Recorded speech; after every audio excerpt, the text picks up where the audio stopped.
mukti or free from ignorance. Tamasoma jyotirgamaya, tamasoma jyotirgamaya, mrittormayamritam gamaya. We're talking about something we must know so that whatever we know or whatever we feel we know all, our belief, we have to overcome that false sense of knowing. It is always there, it will be there every day. This sense of, trying to understand all days things we do not know or we knew as not being true. Okay, so something relates to this. आज मैले एउटा poetry पढेँ, मानुषी भन्ने poetry पारिजातज्यूको she is a very famous writer of Nepal. त्यो poem फेरि कुनै पत्रिकामा आज पढ्न पाइयो, खुसी लाग्यो. त्यसमा भन्नुभएको छ उहाँले, पीडा तिम्रो तिमीलाई के थाहा छ मेरो, म त स्वास्नी मान्छे तिमी लोग्ने मान्छे. सेटायर टु ह्युमन, आई मिन द मेल्स. तिमी वन मान्छे थियौ, तिम्रो पीडा तिमीलाई मोज गर्यो, इत्यादि इत्यादि पढ्नु होला. हो, त्यो कुरा यहाँ अलिकति जोडौं. यो वन मान्छे मानिसले के गरे त भनेदेखि उत्पत्ति भएपछि, जन्म भएपछि, मानिसको यस पृथ्वीमा आगमन भएपछि, मानिसको स्वास्नी मानिसको बच्चा पाउन थाले. उस नेचुरल पशु पन्छीलाई मारेर खान थाले. यसो गर्दा गर्दा एक दिन उनीहरू पनि विरक्त भए, ल भएन, यसरी हुँदैन भनेपछि एक ठाउँमा बस्नु पर्छ, घरबार बनाउन थाले. बिस्तारै बिस्तारै नयाँ कुरा सिक्न थाले, बुन्न सिउन थाले. फर्टिलाइज कल्चर के भन्छ यो कृषि उत्पादन गर्न थाले, अनाज उत्पादन गर्न थाले, फलफुल उत्पादन गर्न थाले. यसरी यसरी एक ठाउँमा बस्न थाले.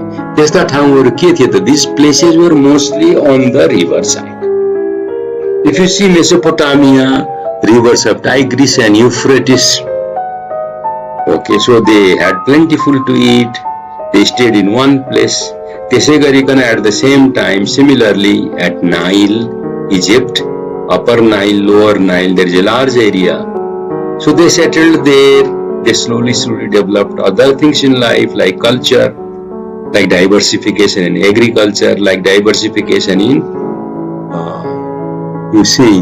building canals, building settlements, building houses, urban dwellings, and also delving into metallic arts like copper, like brass was not there at that time. Gold, silver, copper, and also some armaments on metal. Also, if you come back further east, you know about Mohenjo-daro. There also the same. Ravi, Satluj, Chenab, and there are two other rivers. They are confluent, and this is called the Harappan civilization.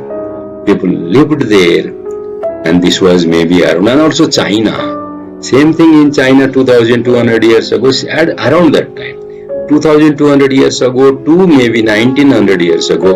This is how man developed. Okay, and we built a lot of monuments also at that time. I remember about the Inca in South America, which transpasses some 9 countries now. So this is our heritage. Today is our World Heritage Day. April 18, UNESCO has denoted this as World Heritage Day, Monuments and Buildings Day.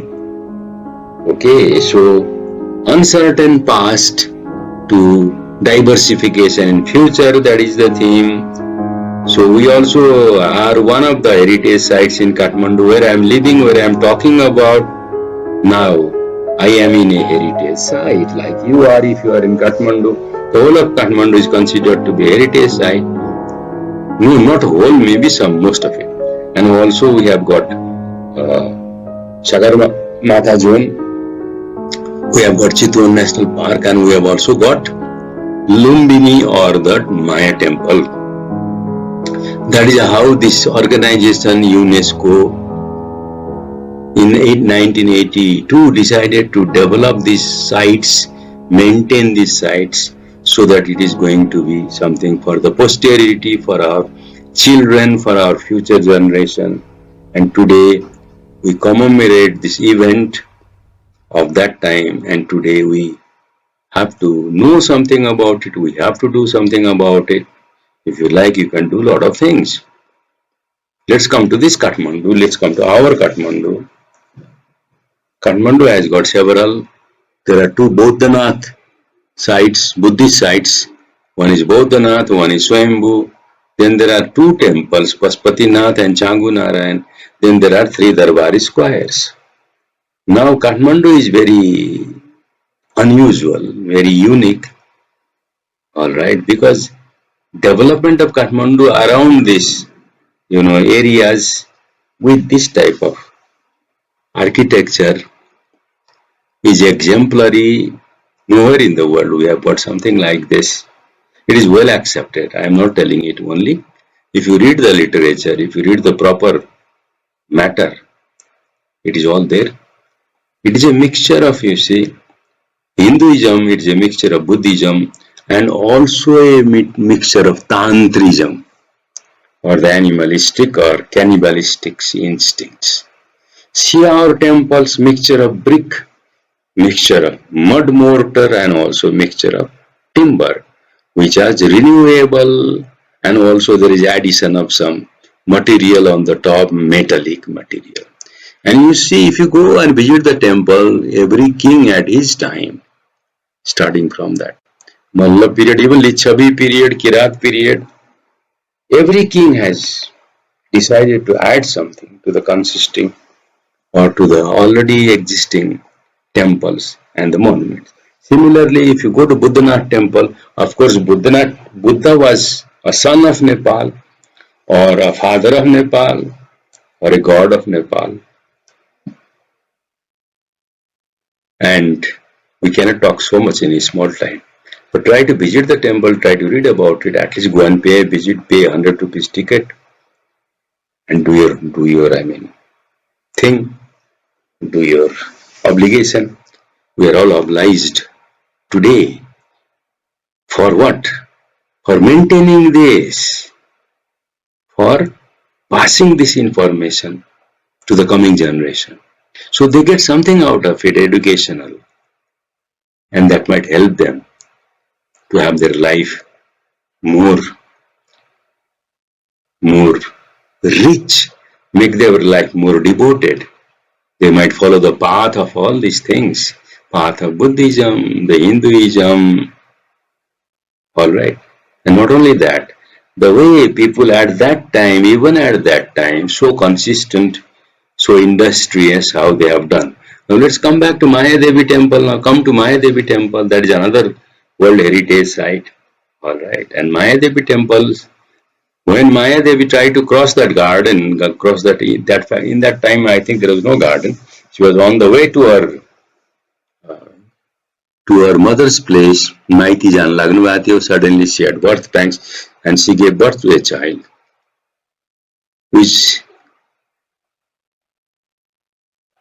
who later on went to become apostle, a luminary. He left his, the story, and Buddhism is strongly now felt, appreciated. Therefore, we are building that international airport, hoping that all over the world pilgrims will come. There are a lot of pilgrims of Buddhism, mainly from China, Laos, Saigon, Vietnam, Burma, of course India, Japan. So that is how this Buddhism has progressed. India, Ashoka, let us talk about Ashoka, Kalinga. After that battle, Kalinga is also called. He decided to convert to Buddhism after seeing the bloodshed. He could not contain it anymore. He came to Nepal. Alright, this was I think around 3rd century. And he built that pillar, and the inscription on the pillar is in Brahmi.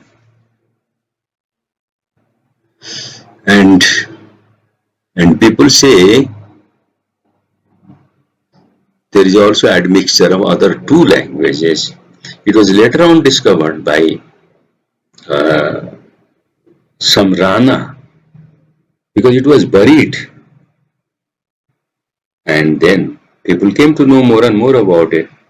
Ashoka made that in 3rd century. So let's all remember our heritage. This is the worldly heritage, the physical part, the temples, the monuments, the gumbas, the monasteries, the houses, the building, and the sites. All right. And pass this on, keep it in our mind, try to learn in the right way.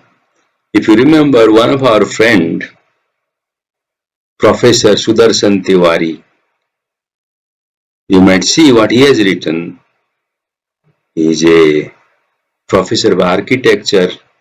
He has done great deal of work in this heritage of Nepal. Thank you very much for listening. Have a nice World Heritage Day. Try to do something.